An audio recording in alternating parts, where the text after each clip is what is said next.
अपने 7 वाक्यों के लिए वर से संकल्प लेती है। वर कहता है ठीक है, हमें आपकी जीवन पर्यंत समस्त शर्तें मंजूर हैं, लेकिन हमारे भी कुछ वचन है जिसका आपको जीवन पर्यंत उसका अनुसरण करना पड़ेगा। पहले वाक्य में वर कहता है क्रीडा शरीर संस्कार समाजोत्सव दर्शनम हास्यम परिगृह्यानम त्यजेत प्रोसित भर्तिका।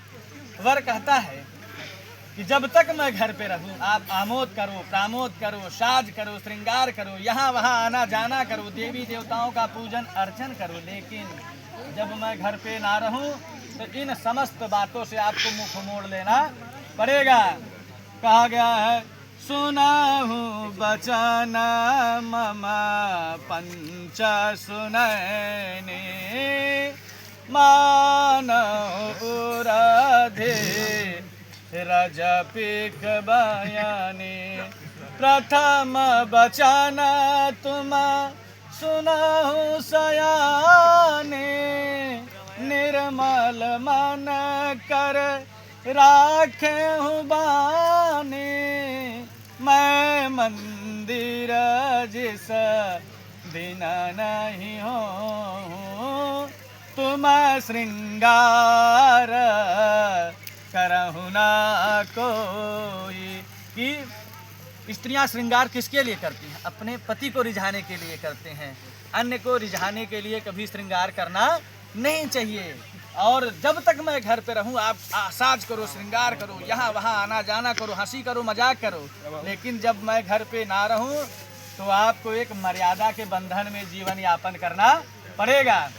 दूसरे वाक्य में वह कहता है विश्व वैश्वानर साक्षी ब्राह्मण ज्ञाति बांधवा पंचमं ध्रुवमालोक्यं साक्षित्वं ममागतः द्वितीय बचन मया कहूँ बखाना उत्तम ध्यान के राखूं ध्याना विप्रवै स्वानर साक्षी ध्रुव बांधव जन भी है साक्षी।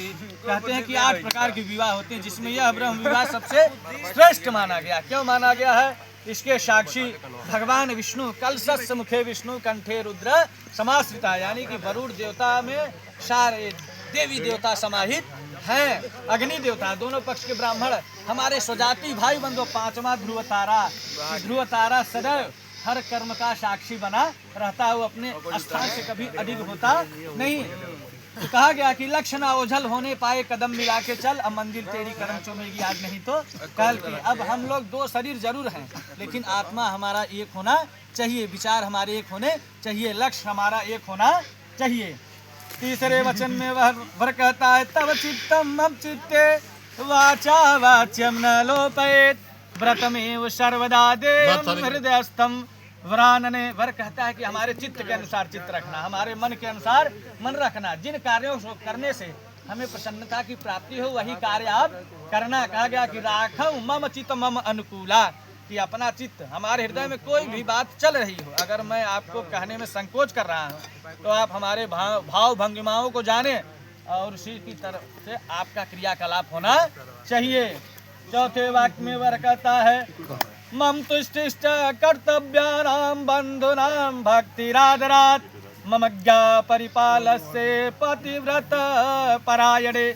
वर कहता है कि आप मेरा आदर करो, सम्मान करो, इससे उत्तम बात कोई हो नहीं सकती। लेकिन उसके साथ साथ हमारे माता पिता, हमारे भाई बंधु, हमारे सगे संबंधियों मित्रों का पुतना ही आदर सम्मान करेंगी और पतिव्रत धर्म का पालन करेंगी। पतिव्रत धर्म क्या? कि एक ही धर्म एक व्रत नेमा काय वचन मन पति पद प्रेमा। की उस स्त्री को कोई व्रत उद्यापन करने की आवश्यकता नहीं, सिर्फ अपने पति परमेश्वर की सेवा करे, उसका हर तीर्थाटन पूर्ण हो गया, हर व्रत उद्यापन उसका पूर्ण हो गया। और कहा गया उत्तम के अस बस मन माही सपने हुआन पुरुष जगह नहीं। कि उत्तम पतिव्रत स्त्री कौन? जिसके स्वप्न में भी पर पुरुष के दर्शन ना होए। अगर पर पुरुष किन्हीं भी कारणों से आपके सम्मुख आ गया तो मध्यम परिपति देखें कैसा, भ्रात पिता पुत्र निज जैसा। कि आपके सम्मुख कोई पर पुरुष आ गया तो उम्र में बड़ा है तो पिता, बराबर है तो भाई, और छोटा है तो उसके साथ पुत्रवत व्यवहार करना चाहिए। पांचवें और अंतिम वाक्य में वर कहता है, बिना पत्नी कथम धर्मम आश्राणाम न प्रवर्तते तस्मात् त्वं विश्वस्था भवामगामिनी। वर कहता है कि बिना पत्नी के गृहस्थ आश्रम कभी पूर्ण हो नहीं सकता। संन्यास लेना बहुत आसान है, लेकिन गृहस्थ में प्रवेश करके गृहस्थ के धर्मों का निर्वहन करना बहुत आसान नहीं है। तो आप हमारी विश्वास पात्र बनो, आप हमारी अर्धांगिनी बनो और आप हमारी वामांगनी बनना स्वीकार करो। इन 5 वचनों के लिए कन्या से संकल्प लेता है।